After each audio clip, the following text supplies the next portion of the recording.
What's this? A cougar and a ute sharing the same podcast? That can only mean you're listening to State of Sports Utah with Jason Stoll and Jake Lukla.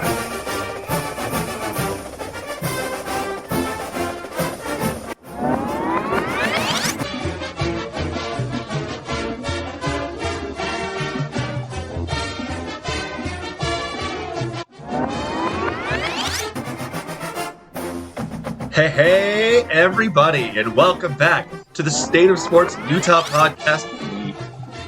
Kind of the 2023 season. Obviously, there's been some serious realignment drama, and Jason and I just wanted to do a special preseason episode talking about all the realignment as it pertains to our two schools. Guys, it is so good to be back. Exactly. It's been a slow off season, but doing this okay. It's been a busy off season. It's been a slow as in can we please play football now? Right. Off season. In that regard. But doing this episode means we're just a couple weeks away, which is just it's so exciting. Yeah, we actually wanted to do this particular episode several weeks ago, but then, some of the conference realignment stuff started to happen, and so then we decided to kind of just wait it out and, and not have to report halfway through the actual news. Because there was a time there where we really did not know where our respective teams were going to stand when all of this chaos kind of settled for a minute. Yeah, and so just to hop right into it, obviously, unless you've been living under a rock, you know that the Pac-12 has kind of fallen apart. The media deal has, to say it nicely, not come through, and 6 of the remaining 10 teams have jumped to other conferences. Bye-bye. Yep, Oregon and Washington did what I expected them to do a lot sooner, but they jumped to the Big Ten following USC and UCLA. Colorado kind of did it first, but they're going back to the Big 12, which kind of sparked the whole panic mode this last month or so.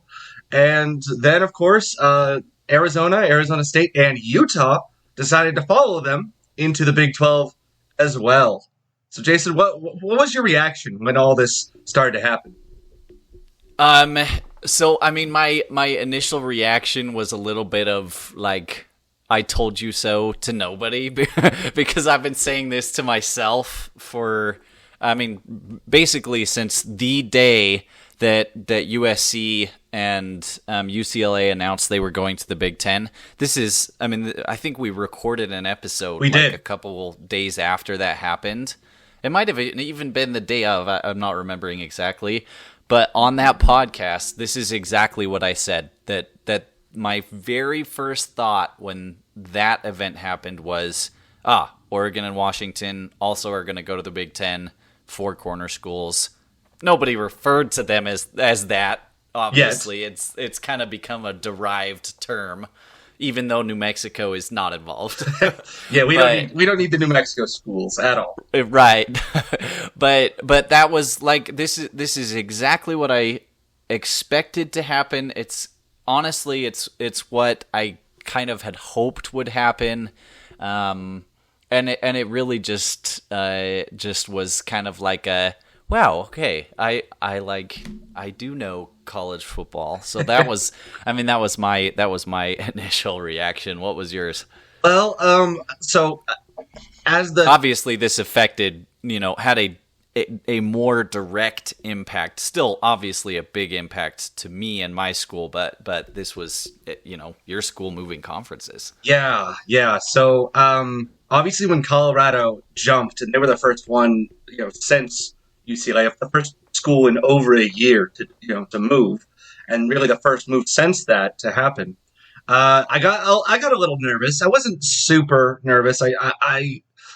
It was an indication that all the potential rumors that us and kind of the Pac-12 tunnel in the bubble, all this good news we were hearing about the media deal and the longer we wait, the better it is, and just the people are coming back to the table. All of that was crap, and it just Colorado jumping first was the first kind of indicator that like, hey, this is a dumpster fire. And as much as I wanted the pack to stay together, because Utah was thriving, and I believe could have continued to thrive in the conference. It was nerve wracking to think, oh man, you don't want to get left holding the bag. You don't want to be what Oregon State and Washington State are right now. With them, potentially maybe going to the Mountain West, maybe the American, who knows? But you don't want to go from a Power 5 level down to a G5 level. And I wasn't really doubting the fact that Utah would make the move to the Big 12. I didn't doubt that was the move. It's just Utah was very quiet about it, very quiet in the buildup about it, and I was just like, all right, somebody please do something. Make the smart move. Come on, guys. So, and that just, when it comes to the death of the Pac-12, I'm sad, but I'm not one of those few fans that are just, that think Big 12 is an inferior conference. Because I know there's a handful of Utah fans on Twitter that gave many Utah fans a bad rap for that. And it really didn't have anything to do with the Big 12 itself. It was really just Utah is in the Pac-12, BYU was in the Big 12, Utah good, BYU bad, therefore Pac-12 good, Big 12 bad. It really just came down to that. So Jake, what you're saying is that you aren't one of those Utah fans with a giant red Pac-12 logo tattooed on your upper thigh? Jason, I debated about getting that very specific tattoo, and I had an appointment for the day after it happened. Oh, not really. Wow. So, but no, I have a feeling the tattoo parlors in Salt Lake City are going to be a little full trying to fix those. But ultimately, I think the death of the Pac-12 makes me sad because it didn't have to happen. It was poor leadership, a lot of elitism decisions, and I mean, look how they handled their two biggest brands leaving compared to the Big 12, right? The Big 12 was proactive. They added 4 schools, the best schools that they could get immediately, and then they went to market first. And then when you compare that to how the Pac-12 did it, there was no rush. There was no, the elitism, the arrogance, made them hesitant to add any other schools. I know that SMU was wasn't quite as, was obvious to us fans that, they were a good choice, but apparently, a lot of the California schools weren't quite as sold, and it just poor decisions all around. Waiting forever to go to market. It didn't. The death of the Pac-12 didn't need to happen. And so, I ultimately, I think, especially with where Cal and Stanford are concerned, I won't say they deserve it, nor the fan that they share custody with, but Oregon State and Washington State, they definitely don't deserve this. They were just as much of a participant as everyone else, I guess, but especially the fans, that you hate to see this basically getting relegated. But one thing I guess I will miss about the Pac-12 is not being able to play the conference championship game in Las Vegas. That was a really nice drive, really fun time to go down and travel to, and it was really easy. Whereas Dallas is not necessarily the exact same level of ease. I mean, it's a 2-day drive at minimum. So I mean, yeah, it's gonna take a little bit more convincing on the wives to let us make a drive to indeed. Dallas, right? Yeah, exactly. But I mean, honestly, I'm I'm sad the Pac-12 is dying, but I'm happy that Utah found a good spot to be in. I mean, really. I mean, and you and I actually had this kind of, a what if conversation back during the COVID season in 2020. The Pac-12 didn't let Utah or any of the schools play a full season. And honestly, they probably wouldn't have played at all if the Big Ten hadn't just relented, because they were on the same track, for the first little bit of the season. And had the Big Ten not relented, honestly, I think the Pac would have just been fine with the California schools, calling all the shots. And I'm not trying to get, political on our sports show, but I mean, like, that really, really cheesed me off. I'm not going to lie, Jason. I kind of soured on getting told what to do from the California schools. Whereas, I don't know. It just really soured me. So I'm happy to go into the Big 12 because I think Utah's a good fit there. Right. Well, I think, like you mentioned, geopolitically, I mean, when you say the word Utah, that just like sounds a lot more in line with Texas and, the Midwestern schools, Kansas, Oklahoma. Like we align with those guys a lot better than we do, with California and Washington. Oh yeah, Portland, Oregon. Get told what to do by Texas than California. I couldn't stand it, and and maybe that's just wishful thinking to think that the University of Utah isn't also filled with similar thinking people. Maybe that's wishful thinking. I don't know, but ultimately. It was annoying. It was really annoying to get told what to do by the California schools. And so, very pleased Utah found a good spot. Well, when that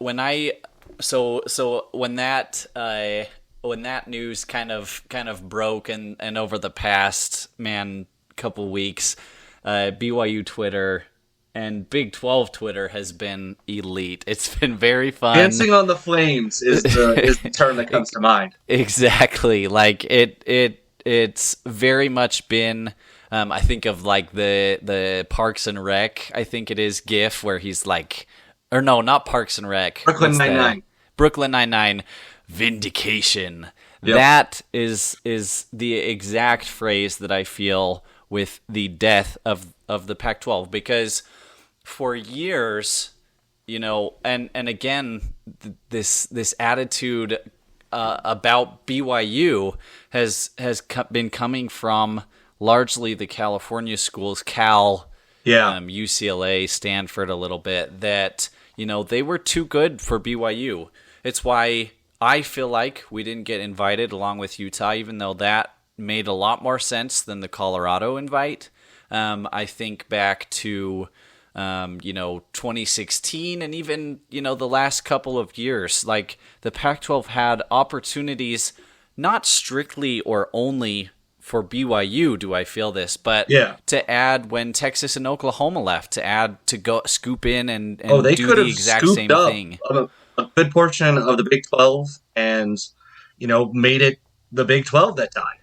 Right, exactly. Reverse the scenario. So like this kind of attitude that has prevailed of like we in the Pac-12 are so much better than lowly religious school BYU, and so to see it kind of go down in flames and to see that exact attitude be one of the biggest factors and causes of the downfall, certainly for BYU fans has felt good and felt vindicating, and like I mentioned, it's just this failure to act is kind of a common thing with the Pac-12, and for Utah fans, this coming from a BYU fan who's been in the Big 12, but not been in the Big 12 for the past year.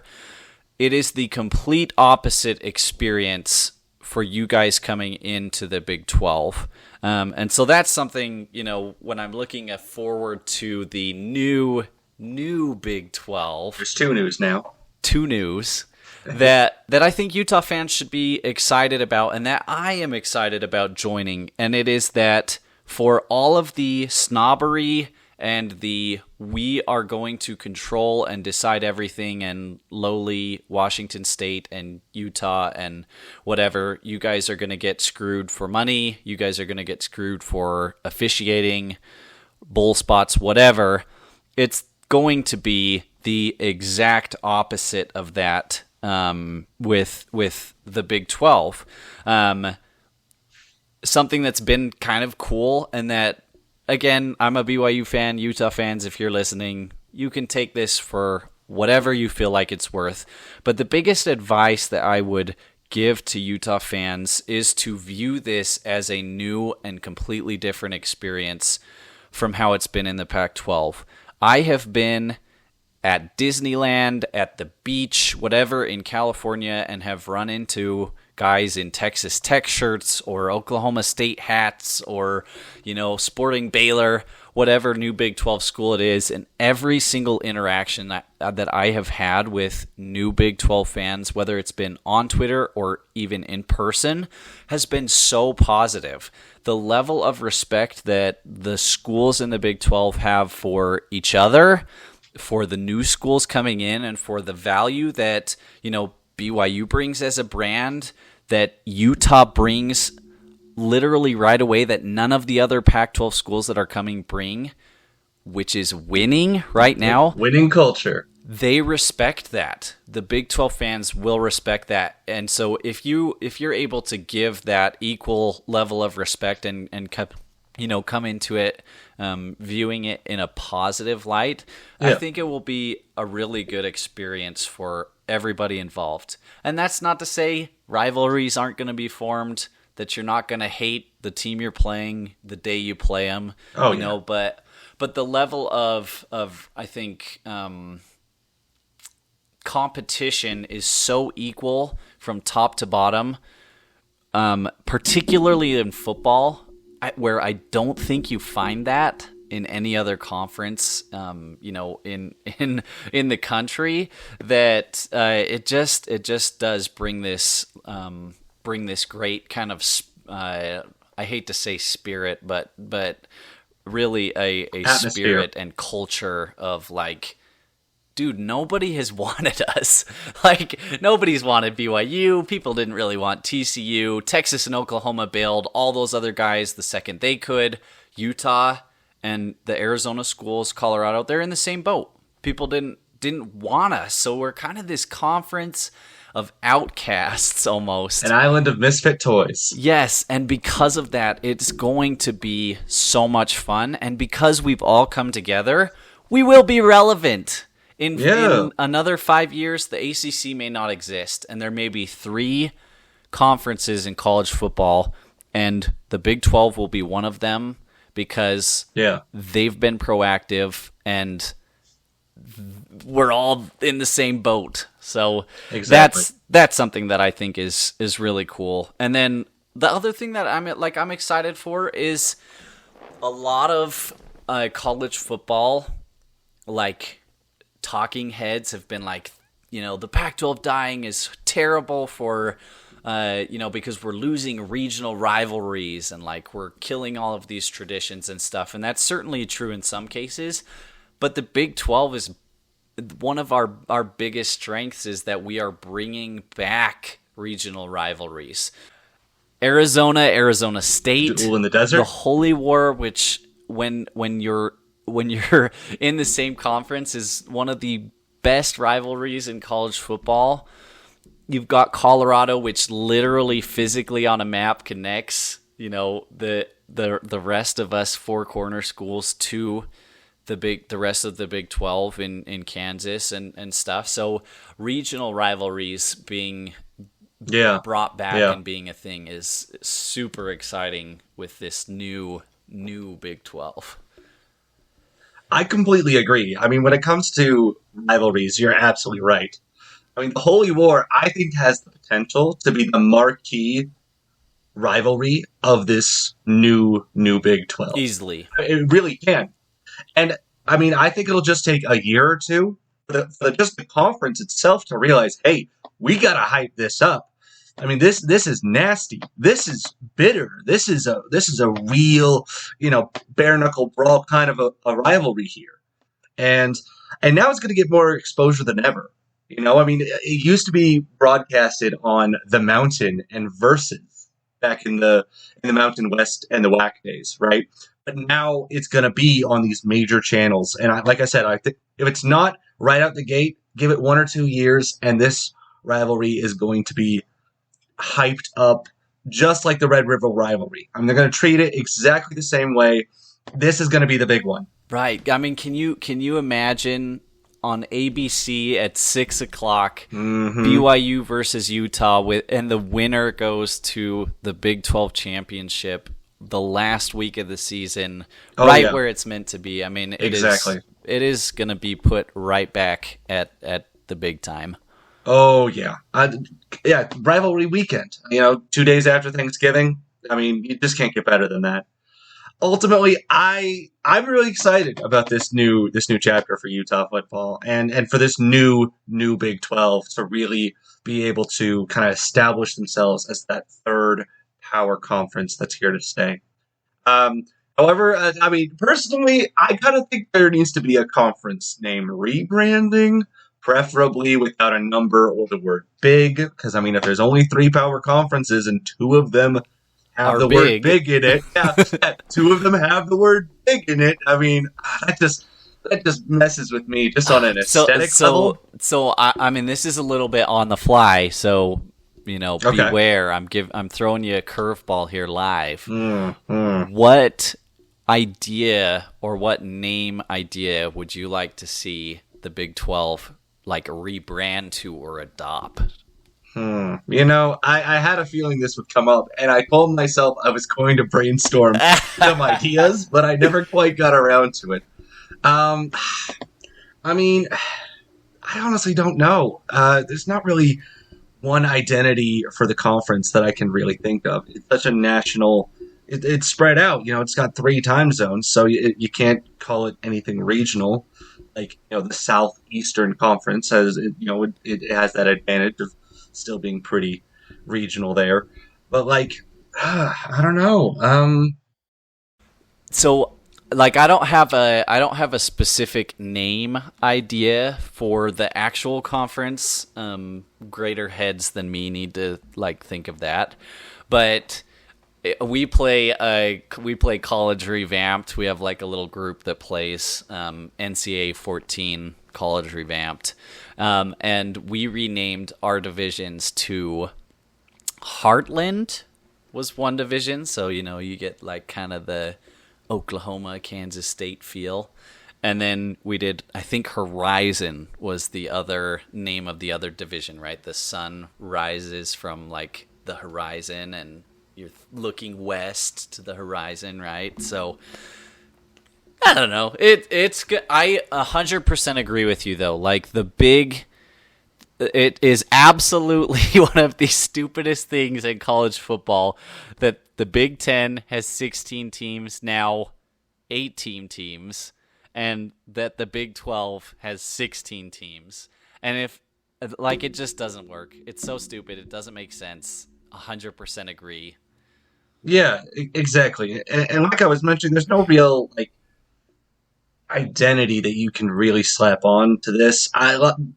Smarter people than us need to do it, but don't have a number and don't. It's got to be done. Have the word big in it, preferably. It's got to. And one thing that I just think is going to be necessary, and I'm sure it's going to be in the works, is you need to have some well-set divisions or maybe even a pod structure to minimize the travel extremes, right?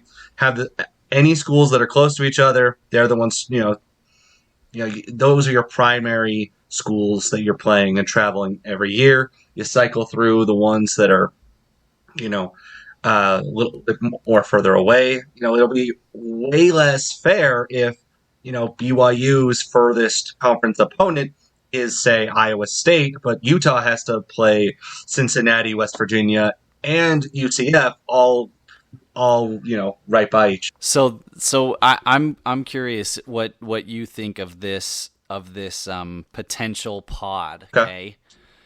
So, I mean, it splits up to me really easily. So Utah, BYU, Arizona State. Pod 1. I mean, man, agreed. like, Pod 1. I know we've talked about it already on here, but how, like, that is so exciting to me. It's such a dope regional pod. Yeah. And that makes a lot of sense. I mean, you can't really split it up any other way. Right. So then you stick Colorado with the Kansas, I'm assuming. Midwesterns, actually. Okay. So Colorado, Kansas State, Kansas, Iowa State. I like that. I mean, there's definitely the temptation to put them with Oklahoma State, I think. But I like Iowa State right there with the Kansas ones. Because, Kansas State and Iowa State do have a rivalry. I think it's called Farmageddon. So, I mean, that'll be important, I think. Farmageddon. That'll be important. So then you've got, like, the most of Texas and Oklahoma pod with Oklahoma State, Texas Tech, TCU, Baylor. Okay. And then you go Eastern pod with Houston, UCF, Cincinnati, West Virginia. That does put a lot of extra travel on Houston's part, but I think it's the only way that makes sense. I think, honestly, if I were to, be college football god for a day and get to decide that, I think that's how I would make the pods. And then, you still, like, the pod system works in that regard. You can group all those Texas schools together because you're still giving everyone an opportunity to play them. That's just 4 games of your season. You still get to play in Texas, which is, recruiting and all that kind of stuff you need. So I think I like that. I like that a lot too, as well. I like that a lot, and it'll be interesting to see how they sort all that out. Yeah, no, completely agree. All right, Jason, so let's change gears just a little bit. So our original plan before all of this conference realignment happened was to actually take this opportunity to talk about kind of the end of an era which BYU is going through, and weirdly enough, now Utah is going to go through this. Yeah, Utah gets to be included in this instead of kind of just shoehorned in on the topic. But for the first time since 2010, BYU and Utah are going to be headed to the same conference. Now, BYU is going to get a head start in that conference this season in 2023. Utah will join them a year later in 2024. But a lot has changed since 2010, and I figured, what if we just talk about kind of reminisce about everything that's changed in this era of Pac-12 independence and this in the divorce period of the rivalry. So for Utah, I think the what's changed is pretty evident. I think Utah has definitely done a really great job of increasing its brand, its reputation, just its national recognizability. I mean, before 2010 and before going to the Pac-12, they were just kind of those. I mean, if you Buster. If you knew them, it was for the BCS Buster, and that definitely gave you a good reputation. But going into the Pac-12 and getting, at the very least, 2 conference championships, that's being in the national conversation. Yeah, being in the national conversation very consistently, being ranked very consistently, and being a relevant school really has elevated the brand. It's improved recruiting. We've put more players in the NFL, and frankly, a lot of attention has been able to be spotlighted on the player development that Utah is able to do. I mean, literally in the last 2 NFL drafts, we had a 2-star recruit become a first-round pick, and a JUCO transfer, become a first-round pick in the last 2 seasons, and that has really been able to kind of add to that brand and reputation and just improving. I also can't fail to mention Utah increased its stadium capacity. They filled in the end zone. It now holds about 5,000-6,000 more people. Of course, they had to throw in some luxury seats to not maximize the number of people you can get in there, but that's a rant for another day. And I mean, I'd also be remiss if we didn't, in that time, really cement our status as the big brother of the in-state schools. Sorry. God, something caught in my throat there. Oh, it's okay, little brother. I forgive you. I would probably be more willing to give you that title if you had gotten that 10th win and owned the biggest streak in the rivalry. But we were like 18-4 over a 20-year stretch. Yeah, but I mean, we've now done the 9 streak twice, and you guys have only done it once. Well, it stayed at 9, buddy, and we won the last one. It has been 1,400 and something days since. See, you don't even know the number. I always knew the number. I don't, because I never cared that much. I always thought that was so dumb when someone would bring that up to me. No, it was dumb. This is gonna feel like I copied straight from your list, looking at our 2 lists here, because a lot of them are similar and maybe in different ways, but BYU and Utah have actually had a somewhat similar-esque journey across these last 10 years. BYU didn't need to establish its brand because it was already established when they left as an independence, but they were able to flex that brand and become an independent. Don't get me wrong, I did not like a lot of the aspects of independence, but for the position that BYU is in, it had to happen. Yeah. And it only was able to happen because of how good and strong BYU's brand is across the country. That contract, that exclusive contract with ESPN for airing a bunch of our games, giving BYU TV a bigger platform, and making sure that we had a bowl game aligned for every season that we were bowl eligible. Yeah. All of those things were huge, and to be honest, I don't know that there are many schools in college football that could do that. Unless your name is Notre Dame, it's a struggle. And BYU did struggle with aspects of it, but they did it better than I think a lot of schools understand that they think that their school would be capable of. And so that ESPN, that whole thing was huge. Yeah. We both talked about national exposure. BYU has had some tremendous national exposure, again, largely because of this, exclusive contract with ESPN. So this is a list of the games that BYU has been able to play away from Lavelle Edwards Stadium. These are the teams and the national stages that they've been able to be on. And this isn't, I tried to just do a lot of the biggest ones, but Oregon, Notre Dame, Stanford, Washington State, USC, Tennessee, Arizona, Wisconsin, Washington, LSU, Mississippi State, West Virginia, Baylor, Michigan State, Nebraska, UCLA, Michigan, Missouri, Texas, Georgia Tech, Ole Miss. That is 10 years of, the best part of independence, which was getting to go to all of these historic venues, play historic teams, that normally I don't think BYU or most teams get to have a list of teams that widespread and that diverse, with so much travel in a single season.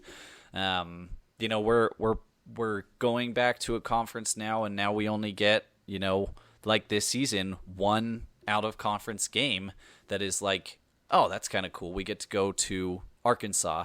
But so we'll never see that again, but it was great for BYU, and they won a lot of those away games on ABC on a big stage. And so that was big for, their national exposure.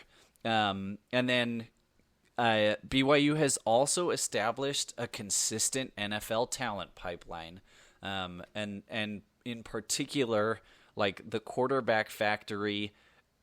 We'll see what happens with Keaton Slovis. There's been some with the level of athlete and prospect that Keaton Slovis was coming out of high school, there's going to be NFL draft talk for him this season. There is going to be that. So we'll see what he does.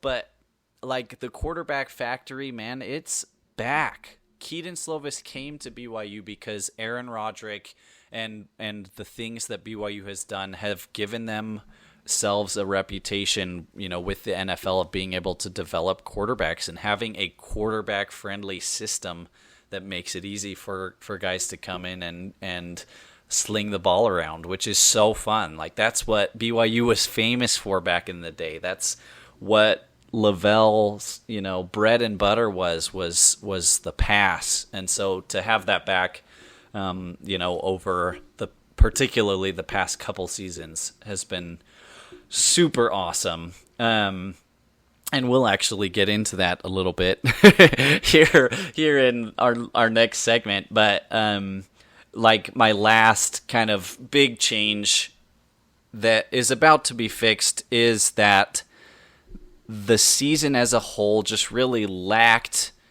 a lot of short-term meaning. Like long-term, it was great for the brand, and we were able to go and do all these fun away games, but it really lost meaning. As an individual season, it was like, okay, we picked up our loss, versus Washington at home after beating USC and Tennessee.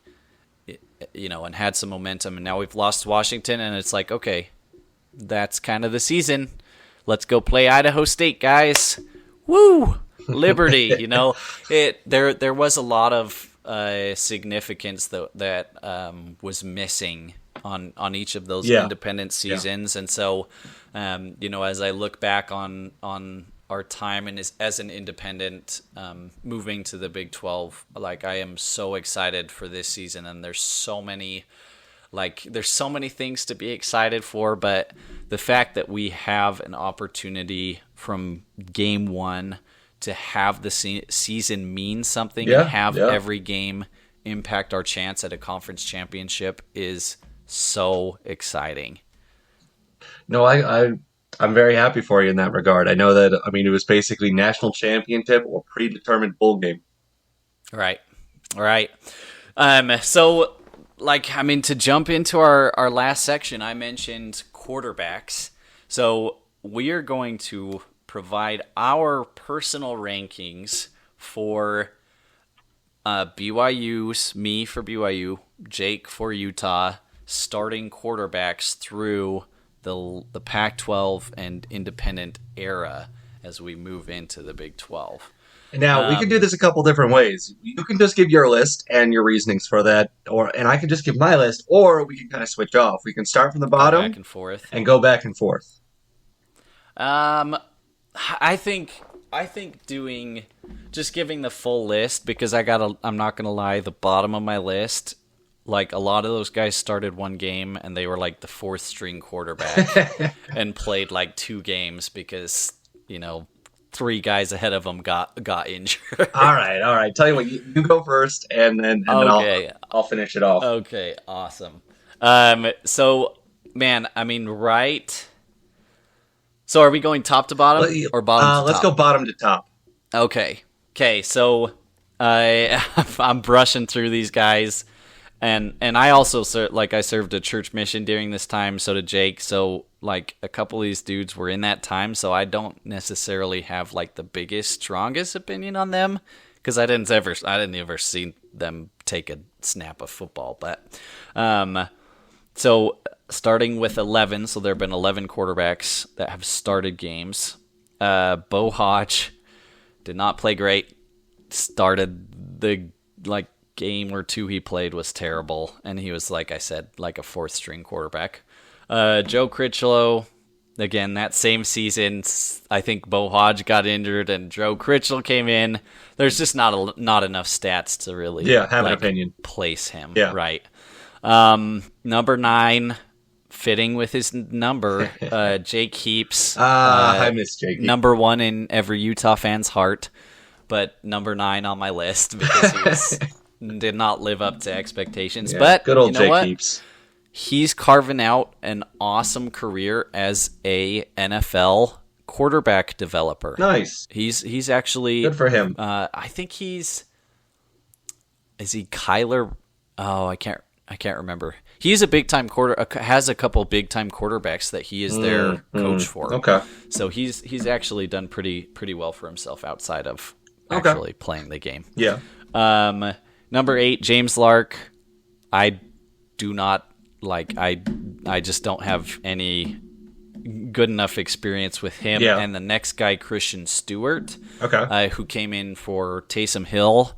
When he got injured against Utah State and finished out like 8 games. Oh, wow. It was pretty early in the game 4, I think, that Taysom got injured that year.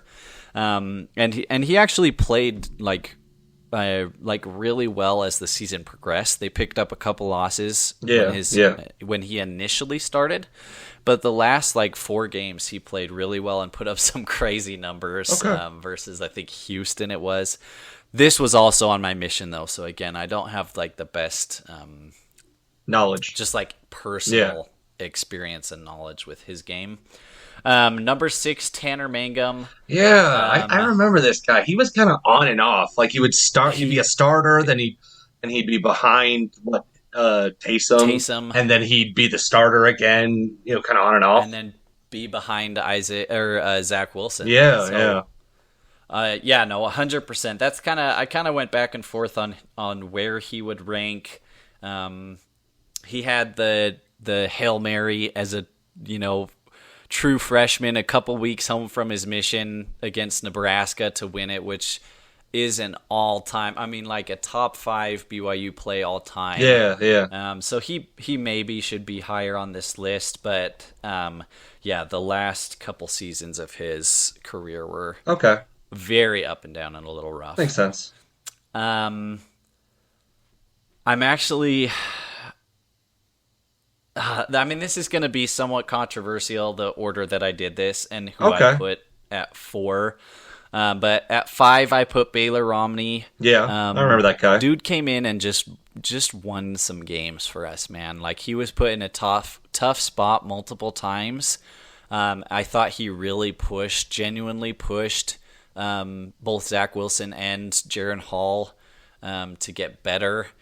And he was the most reliable quarterback you could ever hope for as a backup. He just was I knew when Jaron Hall went down that Baylor was going to come in and make the right plays and the right reads and get the job done. But again, just there's not enough stats, and we'll never know what his BYU career could have looked like if you didn't have 2 NFL quarterbacks on your roster. So I put him at 5. Okay. At 4, fully admit this is me being biased, and I was a young football fan when I watched him, but I loved Riley Nelson. Okay. I loved Riley. I thought he was the grittiest quarterback. He grinded out some pretty gnarly injuries. He broke his back and was still playing through, some severe pain and led BYU to some fun wins. Yeah. I know he's not high on a lot of BYU, and some BYU fans are probably scoffing at me putting him at 4, but I just love the dude. And I was man, how old were we in 2010? 13, 14. I'll be honest, Jason. I have no memory of this guy. I have a memory of quite a few of these quarterbacks, just because Utah faced off with them. But I have no memory of this guy. So him and Jake Heaps were battling. It seemed every year for a couple of years for that starting quarterback job, and eventually Riley won it, and Jake Heaps left. But I just have a lot of good memories with Riley Nelson. Like I said, I was super young, and I just loved that he was so gritty. So that takes us to the top 3. Top 3. I really had it's tough. It's a tough. because there's a lot of different variables, but to not be too controversial, since I put Riley at 4, I'm going to stick Taysom at 3. Okay.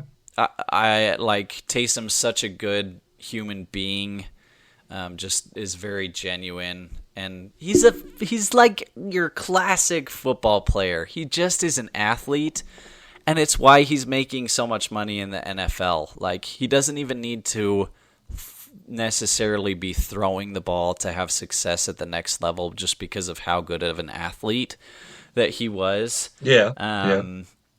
And man, I love Taysom. He did some awesome things while he was at BYU. He was 8 total points in that 2016 season from being undefeated.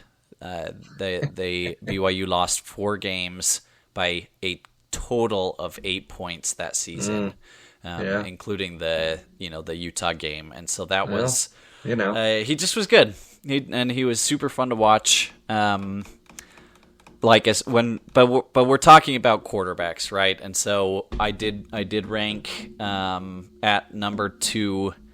I went with Zach over Taysom. That honestly was tough for me. Okay. And certainly there's some bias to that. I'm not as big of a fan of like Zach Wilson as a person on a personality level. Yeah. But like, he put up some insane numbers at BYU, and even in losses, he was fairly good across the board. But those, like, there were some losses that sting that he was a part of and contributed to, that I think keep him from taking that top spot. And maybe a little bit of that too is Zach's Zach's career in the NFL hasn't gone as well. Kind of was put to the fire in New York. The Jets are not particularly good when he got there, and they still have some. In fact, today it's all over the news that their offensive line really struggles. But he also played a weeker schedule. And so that's kind of another. There just were too many things BYU that fan admitting to that 2020 cupcake schedule. You heard it first here, folks.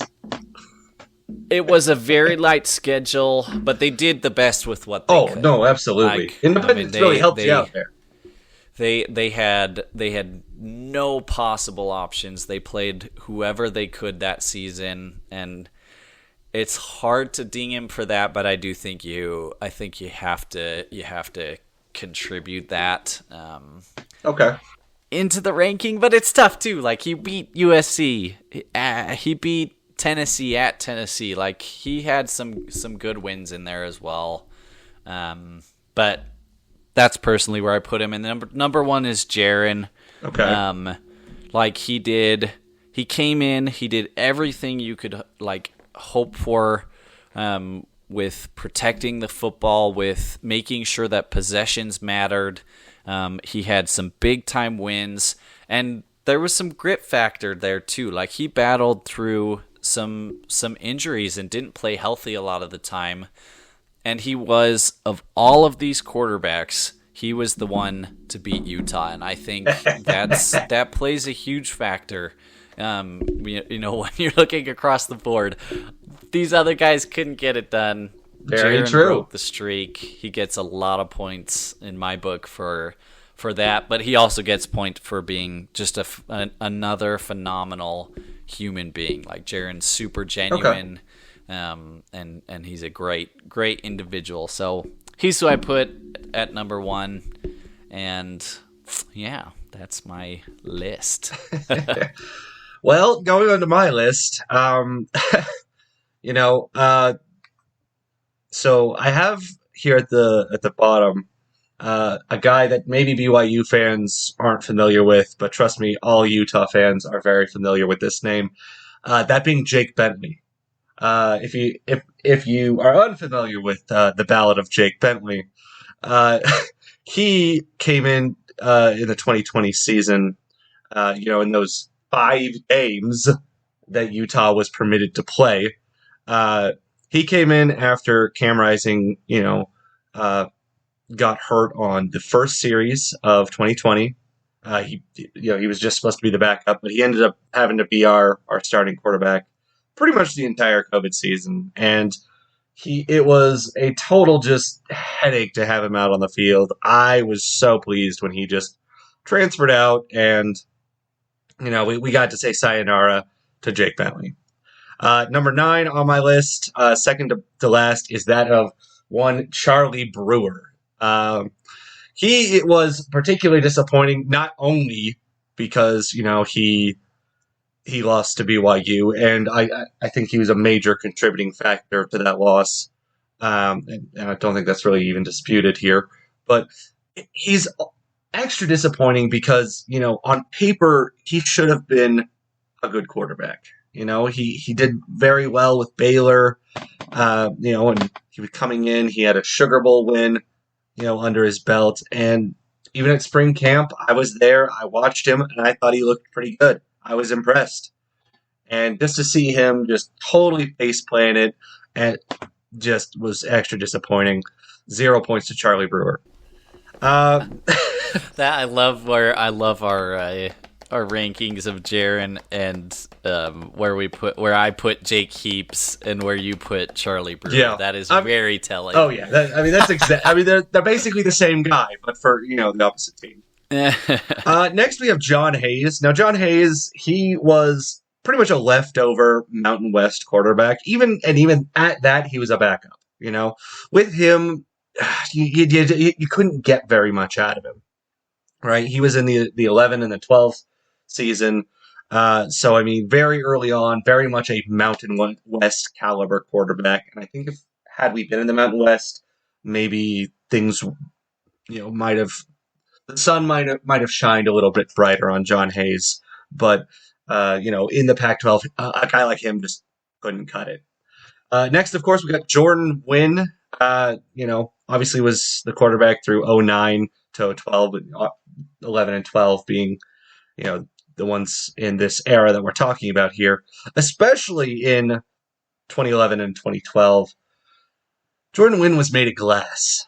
Every time he would break, you'd piece him back together, and he's just all the more fragile for it. Jordan Wynn really did have some flashes of greatness throughout his career, particularly the Poinsettia Bowl against Cal, and the on-the-road victory at Iowa State. Honestly, that Iowa State game is one of the best Utah quarterback performances, probably top 10 that I've ever seen. But, he kept getting hurt, and every time he got hurt, he was just a little bit worse. Next up, and from this point on, I would classify these guys as the good ones, the ones that I would not be too anxious to have Utah led by any of these quarterbacks here from this point going forward. So it might be a little bit cheating because it's, he's technically only started one game, but he's had some significant playing time in quite a few, and that being the pig farmer himself, Bryson Barnes. He's a backup quarterback, really has only seen the field mostly in garbage time or when Rising's been hurt, the last couple seasons. But honestly, he's a good quarterback. He's a very undervalued player. To this day, I think he's still a walk-on, so poor guy still can't get a scholarship, even though he's constantly asked to be the backup quarterback. But honestly, I want more opportunities to see what he can do. And by the looks of it, maybe we get to see some of those opportunities this season. So I think he can really work his way up this list if I were to make it next year. Not that we will, but if I see more from him, he could work his way up this list. Number 5, that being Jason Shelley. This guy, another quintessential backup, but he was honestly what I would define as Utah's perfect backup quarterback. He was athletic. He has that very iconic literal leap over the BYU defender. Ball sprawled out in his hands. He had some serious moments of athleticism, and he had good ball control. he just, when it came to, Pac-12 play and, those really big Pac-12 games, just fell a little short. And unfortunately, he didn't come back after, he had the starting job after Tyler Huntley got hurt, but then he lost the starting job because Tyler Huntley was going to get better the next season. So he left. I wish he hadn't. I wish we had seen a little bit more. All right, next is Troy Williams. And I don't know why, but this guy has a very, very good spot, warm space in my heart. He's doing pretty well for himself as far as in the football world. He's currently the starting quarterback in one of the USFL teams. USFL, I believe it's Pittsburgh, that the something or others. But yeah, he's great quarterback. He's got good arm, good. He's a JUCO guy, so he only with the program for a couple of years. But honestly, fantastic quarterback. I really had a high opinion of him when he was at the school. And then number 3 for the top 3, I have Travis Wilson. I don't think that's controversial at all. This part of the list won't be controversial. Travis Wilson, I always like to call him the Giraffe, and there was a small contingent of fans that called him the Giraffe, and that's just because he was 6'4", and so he was pretty tall.